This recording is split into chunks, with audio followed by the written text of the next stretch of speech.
ત્યારે આદિમાનવ તરીકે સૌપ્રથમ પૃથ્વી પર આદિવાસીઓ આવ્યા। શરૂઆતમાં પેડાની શોધ થઈ, અગ્નિની શોધ થઈ, ધાન્યની શોધ થઈ, ખેતીની શોધ થઈ અને બધા ખેતીની શોધની સાથે સાથે પરિવારો સાથે રહેતા થયા। પરિવારો સાથે રહેતા થયા એટલે નાના નાના ગામો, નાના નાના કબીલાઓ બન્યા અને એ કબીલાઓના મુખીઓ બન્યા, સરદારો બન્યા અને શાંતિથી પ્રકૃતિ સાથેનું એમનું જીવન ચાલુ હતું।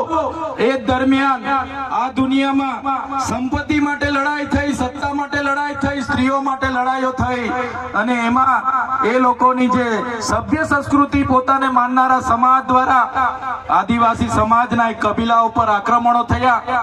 સામ દામ દંડ ભેદ નીતિ અંતર્ગત જ્યારે આપણો આદિવાસી સમાજના એ લોકો સરેન્ડર નહીં થયા તો યુદ્ધો કરીને આપણા કબીલાઓ છીનવાઈ ગયા અને આપણું શોષણ થયું, ઘર્ષણ થયું, જળ જંગલ જમીનો છીનવાઈ।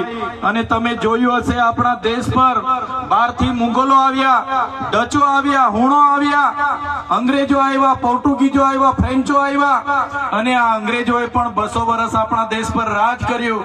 એ ઇતિહાસથી લઈને આજ દિન સુધી આદિવાસીઓનું માત્ર ને માત્ર શોષણ થતું આવ્યું છે।